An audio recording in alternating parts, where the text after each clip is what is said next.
안녕하세요, 유리아빠입니다. 이번 영상은 제가 2년간 독일에 살면서 느낀 독일의 장단점에 대해서 말씀드려볼까 합니다. 제가 알기로 독일에 거주하고 있는 한인이 대략 10만 명 정도 된다고 알고 있는데, 이 중에 유학생 비중이 가장 높을 걸로 생각됩니다. 그리고 그 외에 독일에서 취업하시거나 주재원으로 오시는 분들, 독일분과 결혼하여 거주하시는 분들 등 다양하게 계시기 때문에 제가 느끼는 게 전부가 아닐 수가 있습니다. 참고하시어 영상 봐주시면 좋을 것 같습니다. 먼저 장점에 대해서 이야기해 보겠습니다. 첫 번째로 여행하기가 좋습니다. 제 영상을 보시면 독일로 이민 온 이유 중 하나로 가장 첫 번째로 말씀드렸던 부분인데요. 역시나 독일에 지내다 보니 여행하기가 굉장히 좋더라고요. 지리적으로 좋기 때문에 자동차를 가지고 독일 이외의 다른 나라로 가기가 수월하고, 인접해 있는 많은 나라들을 쉽게 다닐 수 있습니다. 또한 버스, 기차, 비행기 등 다양한 교통수단으로 여행 다니기에 용이하고 짧은 시간 저렴한 가격에 다녀올 수가 있어 너무 좋더라고요. 아직 아기가 어리고 독일에 와서도 지금까지 많이 즐기지 못했는데 아들이 크면서 좀 더 다닐 수 있을 것 같아 기대가 되고, 개인적으로 아이슬란드를 너무 가고 싶은데 아직 너무 어려서 좀 더 크면 가려고 기다리고 있습니다. 두 번째로 아기 키우기가 좋습니다. 제가 느끼기에 기본적으로 독일이라는 나라가 아기에게 관대하다는 느낌이에요. 먼저 대중교통 이용하기가 좋습니다. 저 같은 경우는 보통 버스나 우번을 많이 이용하는데, 유모차를 가지고 아기와 함께 대중교통을 이용하려고 하면 항상 유모차를 위한 공간이 있습니다. 버스 같은 경우는 전부 저상버스이고, S방 같은 지하철도 엘리베이터가 다 있어서 쉽게 이용할 수가 있습니다. 혹시 누군가가 유모차를 위한 공간에 앉아 있어도 지금까지 경험상 대부분 아무 말 없이 비켜줍니다. 당연히 아이를 위한 공간이라는 인식 때문이겠죠. 그리고 킨더겔트라고 해서 양육비가 매달 206유로씩 약 20년 동안 나옵니다. 우리나라도 비슷하게 양육비가 나오는데 제가 알기로 84개월로 독일에 비하면 정말 짧은 편입니다. 보통 독일 친구들은 대학을 가는 비중이 높지 않기 때문에 일찍 취업을 했을 경우에 저 정도 기간인 거고, 대학을 가게 되면 25년까지 나옵니다. 아이가 2명이면 2배로 주고 3명이면 3배로 줍니다. 또한 어느 곳을 가더라도 대부분 유모차를 가지고 갈 수가 있는데요. 얼마 전에 프랑스를 다녀왔는데 유모차를 가지고 못 들어간다는 곳이 덜어 있더라고요. 그러면서 독일이 아기들에게 상대적으로 관대하다는 느낌을 받았습니다. 물론 독일 사람들도 아기들이 찡찡대거나 울면 별로 좋아하지는 않습니다. 그렇다고 해서 한국처럼 노키즈존이 존재하지도 않을 뿐더러 어느 정도 이해해주는 부분도 있는 것 같습니다.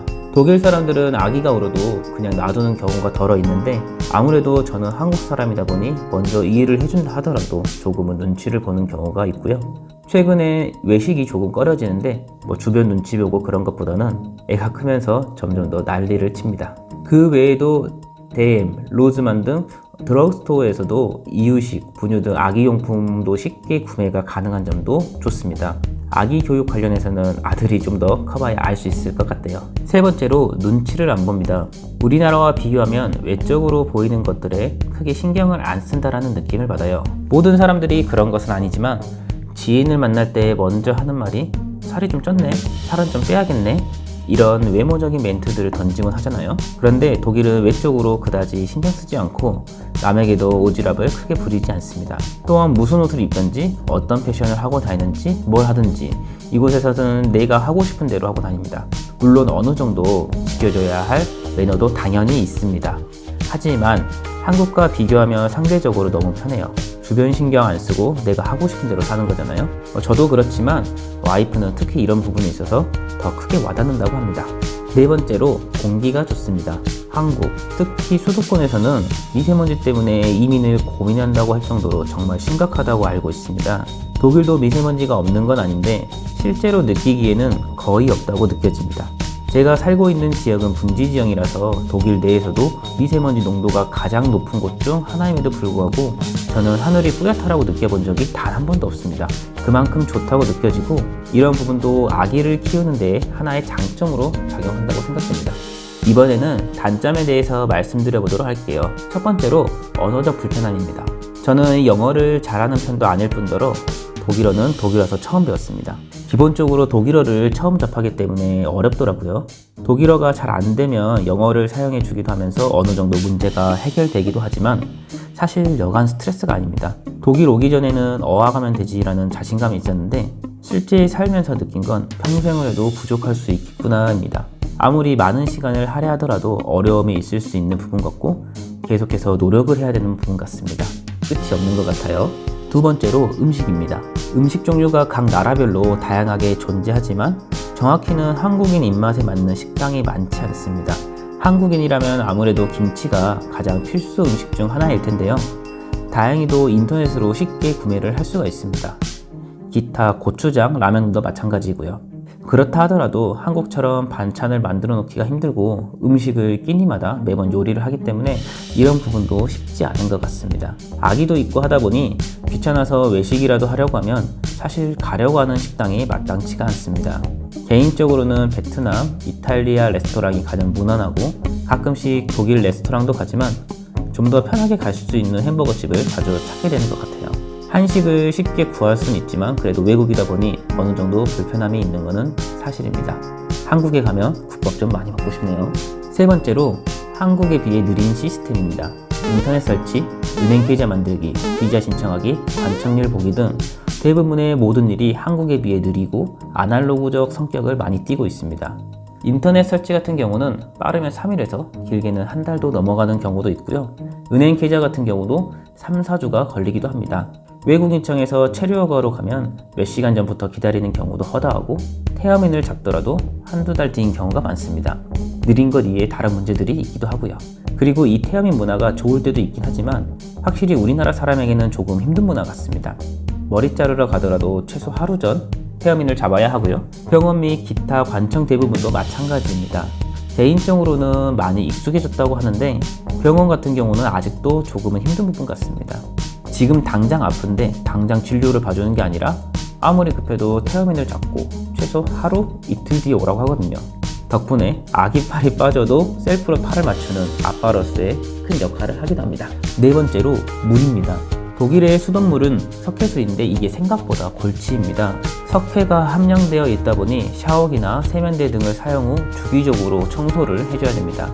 물이 닿은 곳은 기본적으로 하얗게 얼룩이 생기는데 생각보다 외관상 보기가 안 좋습니다. 또한 물이 뻑뻑해서 간혹 피부 트러블을 일으키기도 하고 머리를 감으면 뻑뻑하다는 느낌을 바로 받을 수 있습니다. 다행히 저희 가족은 괜찮은데 주변에 이런 부분 때문에 꽤나 고민하시는 분들이 많더라고요. 사실 석회수에는 미네랄, 칼슘 등이 포함되어 있어 나쁘다고만은 할 수 없지만 저는 수돗물을 그냥 마시지는 않고 주로 생수를 사거나 브리타를 이용합니다. 브리타라고 정수를 해주는 간이 정수기가 한 달에 한 번 정도 필터를 갈아줘야 하는 번거로움이 있지만 생각보다 칼크를 잘 걸러주더라고요.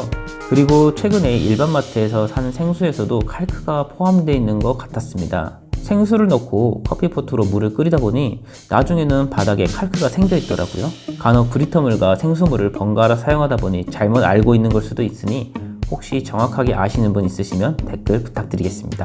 마지막으로 장점이자 단점인 부분을 말해볼게요. 이것도 저것도 아닌 거라고 보시면 될 것 같습니다. 첫 번째, 날씨입니다.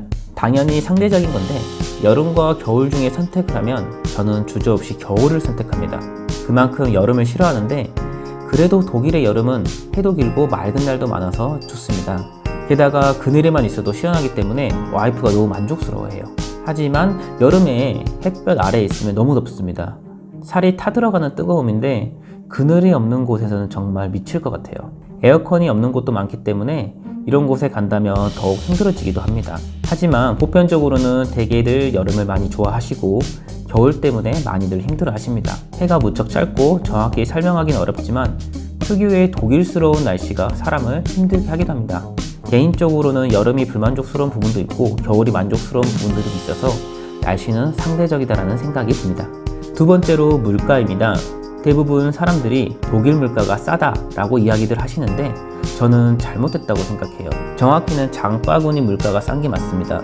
기본적으로 먹고 사는데 지장이 없도록 식자재가 한국보다는 상대적으로 저렴해요. 그 중에서도 상대적으로 저렴한 마트를 가면 더 크게 와닿습니다. 하지만 매번 저렴한 것을 먹을 수 없을 뿐더러 조금 더 비싼 매장을 가면 사실 한국과 비슷하게 느껴지기도 합니다. 그렇다 하더라도 사실 마트가 싼 건 맞는 말이에요. 정말 좋습니다. 하지만 그 이외에 다른 물가는 비싸다고 느껴집니다. 제가 알기로 한국의 물가지수가 100이라고 한다면 독일의 물가지수는 이것보다 5에서 10% 정도 높을 거예요. 독일의 물가가 더 높다라는 말인 거죠. 짧게 체류하거나 여행으로 올 경우 물가가 싸게 느껴질 수 있지만 독일에 장기간 거주하는 사람들에게는 오히려 물가가 비싼 게 맞습니다. 그래서 결론은 똔똔이라는 말입니다. 장단점은 제가 말한 것 이외에도 사실 여러 가지가 있을 수 있습니다. 물가, 날씨, 워라밸 등을 장점으로 생각하시는 분들도 계시고 높은 세금, 열세 사용, 현금 사용 등 단점으로 보이는 부분들도 분명히 있고요. 본인의 신분, 위치에 따라 주관적으로 느껴지는 부분이기 때문에 제가 말한 게 당연히 모두에게 해당되지는 않을 거예요. 상대적인 부분들도 강하고요. 그렇기 때문에 생각하신 것과 다를 수 있다는 점 거듭 말씀드리고요. 독일이라는 나라가 좋은 것만은 아니에요. 당연히 단점도 존재를 하고요. 하지만 어떻게 받아들이느냐, 어떤 부분에 중점을 두느냐에 따라 독일에 대해 느끼시는 게 다르실 것 같습니다. 이번 영상은 여기까지이고요. 영상을 보신 후 궁금점이나 본인들의 생각을 남겨주시면 서로의 생각이 공유도 되고 좋을 것 같습니다. 영상 봐주셔서 감사하고 좋아요와 구독도 부탁드립니다.